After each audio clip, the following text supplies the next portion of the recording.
What is up, Sam? I mean, I know what's up, so Hey, it's I'm glad it's we're not doing a fun this. episode.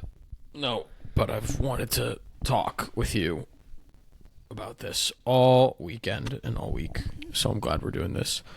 In fact, I'm hoping we don't have to wait until Thursday to even release this, and that we just release it today. I mean, I can try to do that. Sorry, Um, that puts the pressure on you. You know what I mean? I You're can fine. try my best. No But editing needed. We're just gonna go one shot. It's all good. yeah, but I agree with you. Waking up Saturday morning in Columbus and seeing all the horrific things, especially that's happening in Israel and on a Jewish holiday on Shabbat, is horrific, and it's taken me some time, and I'm still taking time to process and really understand what's happening, why it's happening, and then there's also a lot of anger I'm feeling, and fear and sadness for the people of Israel, anger at why did this have to occur, and fear in what is happening next. And to be honest with you, Sam, like, I'm scared as a Jewish person living in this world with other Jewish friends and family, both in the United States and abroad, because this is, I don't even know what to say about it. It's terrible. Yeah, it's taken me a while, and I still don't really know exactly what I feel something and think something new every single day. I mean, I'll preface this by saying, by no means do Parker and I pretend to be experts in Middle East, in politics, in religion, in conflict, in anything. But what we are experts in is being two young adult American Jews. And so that's who you're stuck with for this podcast. And that's the perspective that we're able to provide. And so that's what we're going to do. By no means are we an expert, but I don't have to be an expert to understand my feelings and how I feel about everything that's happened.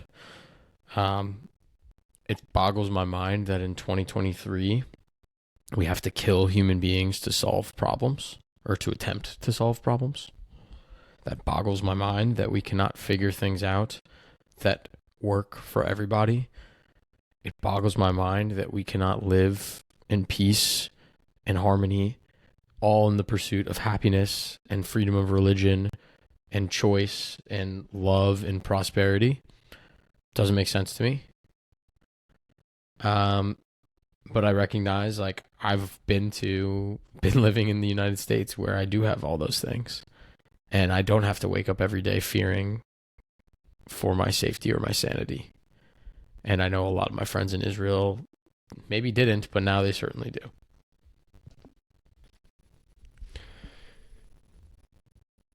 Yeah. I mean, I to your point, I am yeah, I just lost in words why this had to occur, you know. But to be honest with you, about,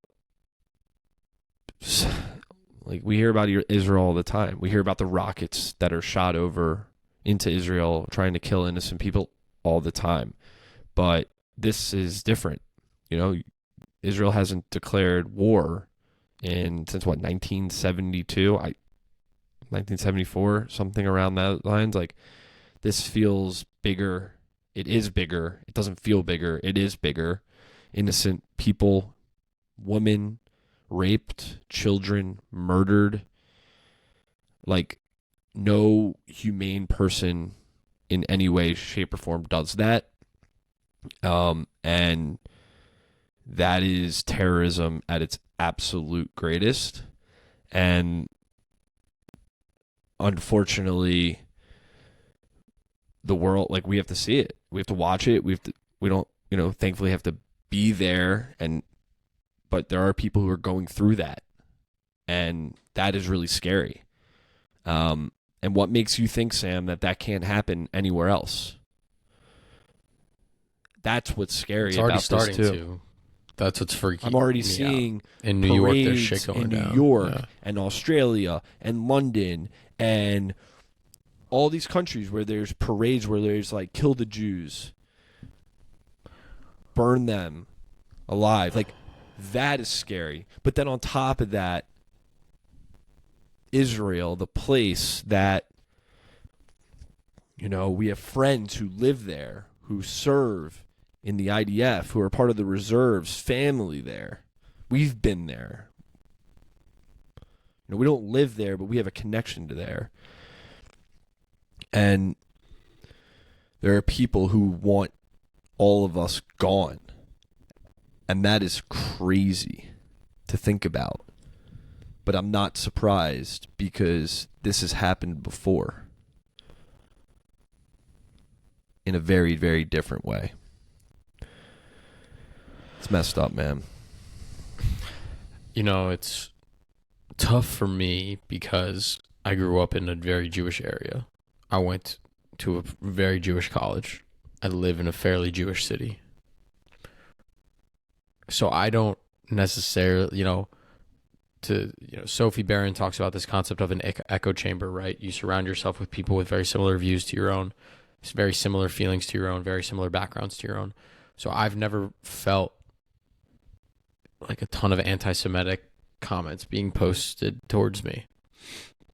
That being said, to your point, Parker, the chanting of gas the Jews that was happening in Australia last night, you know, it's tough for me to wrap my head around the fact that people want to wipe out an entire religion. These topics and concepts are so intertwined between religion and culture and political geolocation of physical country boundaries. So I get that they're all intertwined. I'm Jewish and I don't want to see people die. I don't want to see anyone else die. I don't want anyone to die. And again, like, I get that people have a lot of hatred right now. No one else should die. No one else needs to die. You don't have to solve things with people dying. And that's what's been really hard for me, is that, like, to your point, Parker, this is now just getting started. And we have a lot of tough weeks ahead of us. And that just frustrates me that we're going to have more death and destruction before things ever get better. And that sucks. And this is not just between Israel and Hamas. I'm looking at the TV right now, news. 11 Americans murdered. Yep. There are people from all over the world, whether they're Jewish or not. These people did not care. They are terrorists. They want to create the most chaos in the entire world to continue to push a extreme ideology into the world. And unfortunately, we live in a world that is more connected and tied to whatever's going on in the world, that we see it so much more than ever before. I can't go on social media and not see blood and bombings and terrible, terrible videos. And it makes me angry that that is all occurring, obviously. But then at the same time, it's like, man, what is going to happen next? And the piece of that is really hard. And I think for you and me and other Jewish people, whether we're here or anywhere else in the world, is we have to lean on each other and our backbone and pray for those who are fighting, pray for those who are in Israel. But then on top of that, pray for, like, peace and get rid of this hate from so many. And I also want to say that I think silence is deafening, and I think I am in a position as a Jew where unfortunately, when things happen related to Israel, the only people I see, for the most part, who are supporting Israel are other Jews.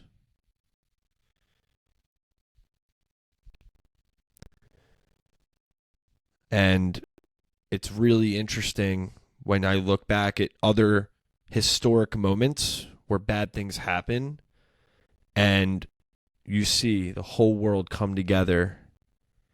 But why is this different? This is a terrorist attack. Hundreds, if not thousands of people dead. Innocent people. But yet, people are trying to justify all of this. There is no justification. It's pure chaos, and it's pure evil. The past week or so, a lot of our fellow elevators, Parker, many of them very big content creators, influencers, successful young people, some of whom are Jewish, some of whom are not. I've been very encouraged by seeing all of them rally together and support each other through this time. You know, Parker and I have stayed relatively quiet the past few days because we knew we were going to be able to post this and share our thoughts, complete and full thoughts, together.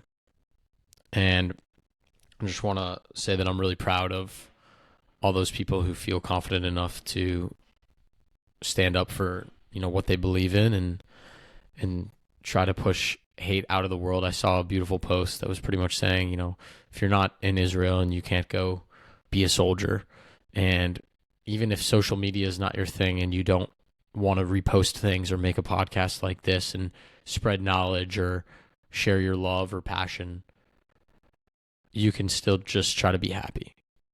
And, the opposite of what a terrorist wants is for people to be happy and to be joyous and to love. And so for folks that maybe aren't really sure exactly how to feel or what's going on or don't feel educated enough, I would say the largest thing that you can do is just try to be happy. Terror is never going to win. It's a temporary, fleeting attempt by bad people. And so I'm going to do my best to be as happy as I can, even if I have to put on a fake face the next couple weeks, because I don't want them to consume my mind and my soul over here.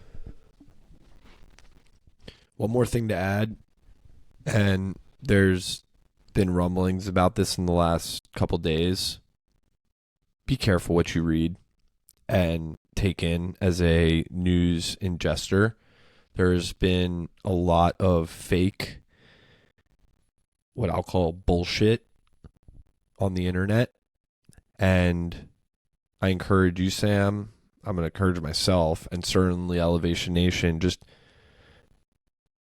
take a second look at what you are consuming.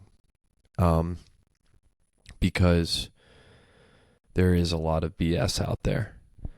And so with that, I don't think we're going to do elevator shout outs today. I think I have one. You do Parker. have one. I do. Okay. I want to give an elevator shout out to elevator number 12, Max Kunin, a dear friend of both of ours, who served in the IDF, who has friends in the IDF, who has friends and family in Israel, who we are thinking about constantly. We love you and we support you, and thank you. All right. Love you, Maxie. With all my Elevation heart. Nation, we love you all. Until next week. Peace.